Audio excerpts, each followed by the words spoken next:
Money. What am I doing?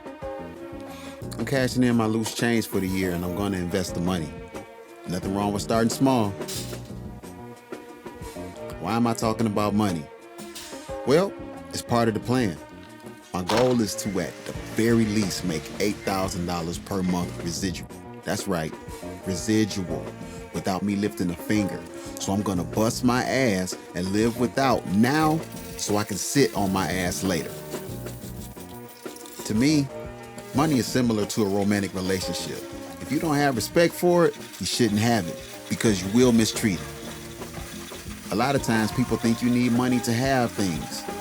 It's the furthest from the truth. Knowledge will get you way more than what money can. I tell people all the time, the most expensive thing in the world is what you don't know. When you don't know, someone will overcharge you for it every single time. Another bad move is saving your money and just simply holding on to it. So you do all of this work and all of this depriving yourself just to put the money somewhere simply so you can see it sitting there. For me, that number is simply a symbol of status. That's not really a status.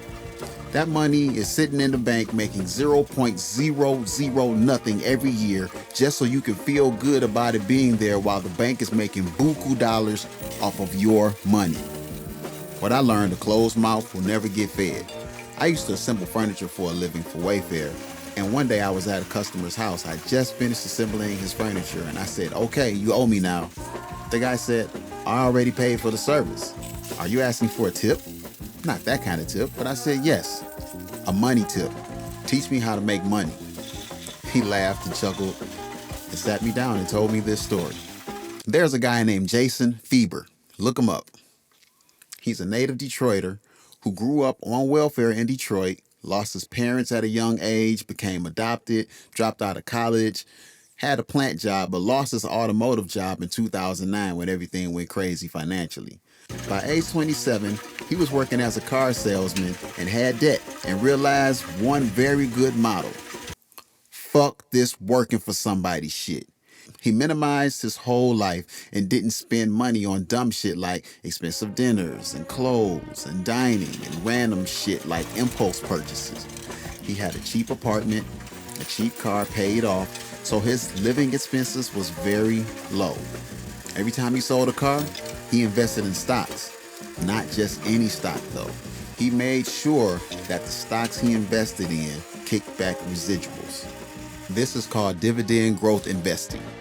By the time he reached 33 years old, he was literally living off of the residuals. Okay, take a break. Time to teach a lesson. Say you buy a share of whatever for $100 and this company kicks back 1.5% residuals every quarter.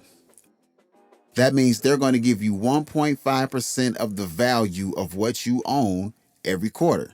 Some companies do it annually, some do it biannually. Everyone's different.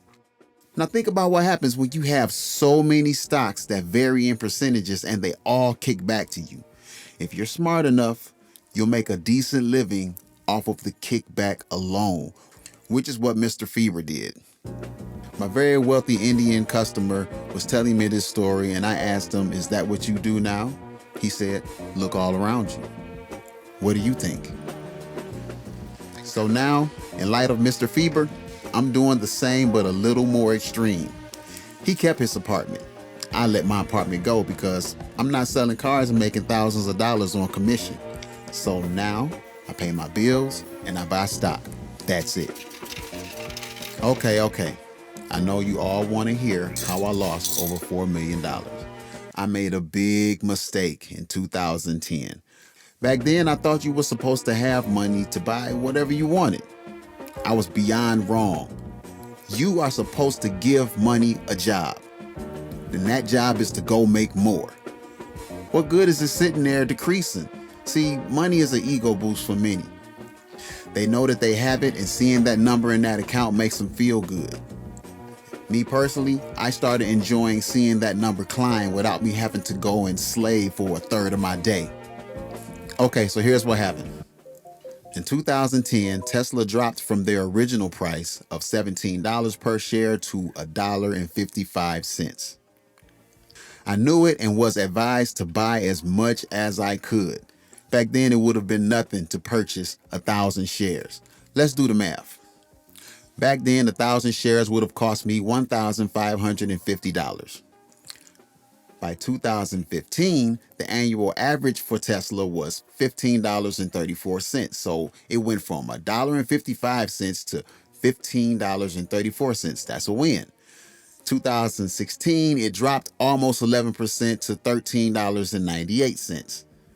Now let's fast forward to last year before they did the split. Tesla was around $1,200 per share. That is $1.55 to $1,200. Owning 1,000 shares would have then valued at $1.2 million.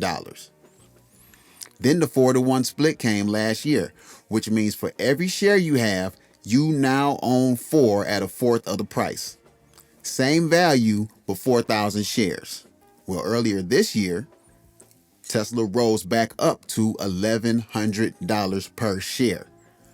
Owning 4,000 shares, oh my God, that would have had me at $4.4 million. $4.4 million.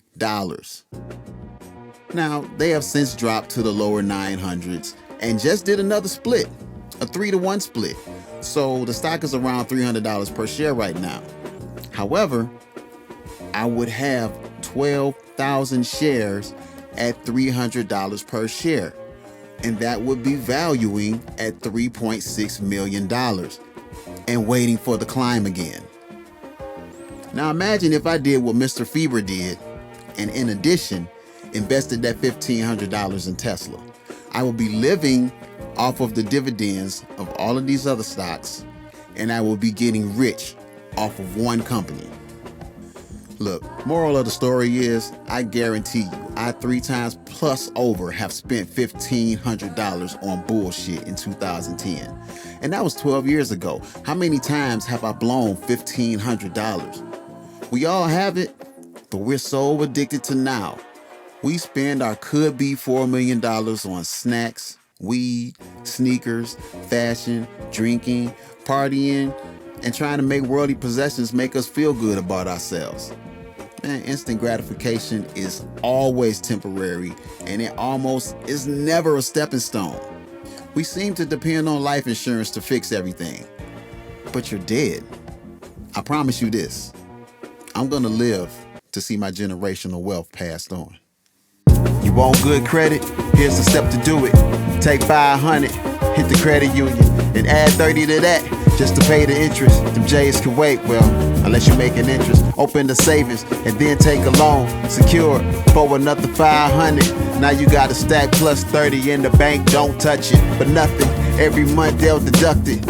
Those are good payments, a good track record. They don't want me saying this on the rap record. 6 months in your credit climb, 500 sitting in the bank and didn't spend a dime. Well, except that 30. I wanna make sure that you get it, so I'm not that wordy. They tell you get a credit card so you can build credit. We lack economics, they know you won't get it. They know you're gonna spend what you don't have. Credit check to get a job, well that's your bad. Don't let America grab you by the gonads. Build credit, but never use your cash. Nigganomics. Nigganometry. Yeah. It's funny how that fast buck never add up.